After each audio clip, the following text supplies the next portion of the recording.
ధనాపేక్ష సమస్తమైన కీడులకి మూలం. ప్రతి పాపానికి మూలం ఎవరంట?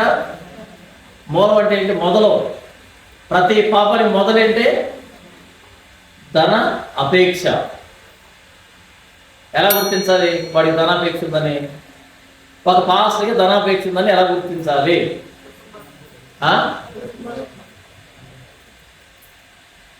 ఒక పాస్టర్కి ధనాపేక్ష ఉందని ఎలా గుర్తించాలంటే, మెడలో హారం వేసుకున్నట్టుగా Google Pay, PhonePe, account నెంబర్లు, క్యూఆర్ కోడ్లు అలా ఉంటుంది స్క్రీన్ మీద. ఎలా హారం ఉంటుంది.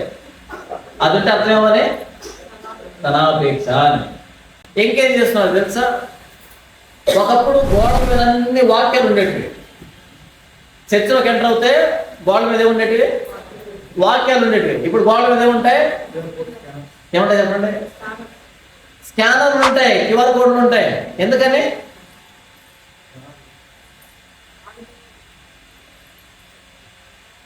ఎంత దారుణం కదా, ఎంత దారుణం కదా. అయ్యో ధనవంతులారా, మీరు కోరిన ఆదరణ మీరు పొంది ఉన్నారు. ఇక్కడ ఆదరణ పొందారు, అక్కడ ఆదరణ లేకుండా ఏడుస్తున్నారు. ధనవంతుడు చచ్చిపోయి ఎక్కడ కలిదించాడంట? పాతాళంలో కలిదించాడంట. అక్కడ ఏం చేస్తాడంట వాడు? ఏడుపు, పండు కొరకడం, విపరీతమైన యాతన పడుతున్నాడంట.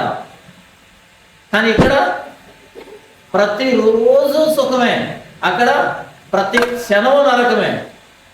మీరు ఇక్కడ ధనవంతులుగా ఉండాలని కోరుకుంటున్నారేమో కానీ అక్కడ పరిస్థితి తారుమారవుతుంది అని చెప్తున్నాడు యేసు ప్రభువు. మీరు ధనాన్ని సంపాదించడానికి కాదు, ధనాన్ని సంపాదిస్తే సమస్తమైన కీడులకి మూలాన్ని సంపాదించుకుంటున్నారు. దేవుడు ధనం ఇస్తే తీసుకోండి, వద్దని చెప్పట్లేదు. మీరు సంపాదించకండి. ఒకవేళ సంపాదిస్తే ఎలా సంపాదిస్తారంటే కష్టపడి సంపాదించండి. మీ తెలివిని ఉపయోగించండి, బలాన్ని ఉపయోగించండి, యుక్తిని ఉపయోగించండి, మీరు సంపాదించుకోండి.